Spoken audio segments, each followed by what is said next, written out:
so আইএসবিডি মাল লড়ব হয় যাম বৰ্ণিহাট বৰ্ণিহাটৰ পৰা আহিম 8টা বজাত যাম শিলচৰ মানে আমাৰ ঘৰৰ ওচৰৰ মানুহ এজনৰ লগত যাব লাগে শিলচৰ আজিৰ ব্লগটো শিলচৰত দেখা পাব আই থিংক তো এতিয়া বৰ্তমান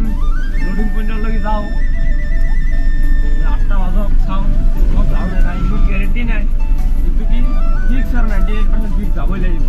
চাওঁ কি হয়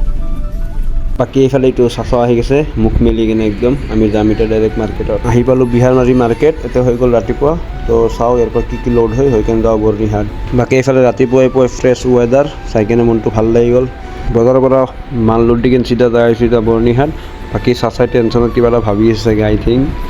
কি ভাবি আছে নাজানো বাকী ফাটা লেকচাৰ মাৰি মেলি আহি পালোঁ খানাপাৰা সেইফালৰ পৰা চাব পাৰে ধুনীয়া লাইনে লাইনে মাফিয়া কি ভিৰ ৰাতিপুৱা খানাপাৰা বাকী আহি পালোঁ এতিয়া আমি 14 মাইল এটা লোডেড ট্ৰাক যাই আছে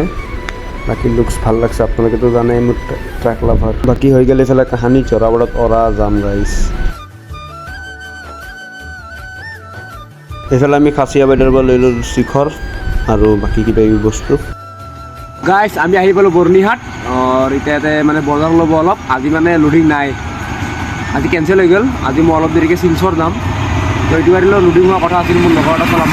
আজি লোডিং নাই মানে আজি বজাৰ অলপ ল'ম তো গাইছ এটা কাহানি হ'ল ইমেইল সোমোৱাই নাই এণ্টাৰ কৰাই নাই এটা অনলাইন নাই বোলে তো ঘূৰি আছোঁ আৱাৰৰ দৰে নাই 10 তো 2 দি দিদি आपको 20 किया है নেলি গাইছ আহি গ'ল এপি দুটা খাই লওঁ ফটাফট আৰু ইঞ্জিনটো ঠাণ্ডা কৰি লওঁ তো গাইছ ইমান দেৰিৰ পৰা মই এনেই ইমান মাথা মাৰি আছিলোঁ মানে একচুৱেলি হৈছে কি বজাৰটো হ'ল ইয়াতে মই বিচাৰিছিলোঁ ক'ৰবাত এইটো বজাৰ তো বজাৰৰ তলত আহি পেলাই খোজকাঢ়ি এইফালে চাচাই বজাৰ কৰি আছে আৰু মই কণ্টেণ্ট বিচাৰিছোঁ গাইছ ফাইনেলি আমাৰ গাড়ী লোড হৈ গ'ল লোড হৈ গ'লে বস্তুবিলাক কিনি ল'লোঁ এতিয়া যাম গুৱাহাটীৰ পৰা যাম শিলচৰ ডাইৰেক্ট তো ভাই চাব পাৰে ভিউটো বাকী ভালে এমএল না এমএল মানে ভিউ ভালে আৰু যাইছে হা গাইছ আমি ফাইনেলি মানে গাড়ীখন দি দিলোঁ চাচাক চাচাই চাব বোলে আমি এতিয়া শিলচৰ যাম চাচাই গাড়ীখন চলাব 2 দিনমান লাগব থাকে তো 2 দিনমান চাচাই চলাব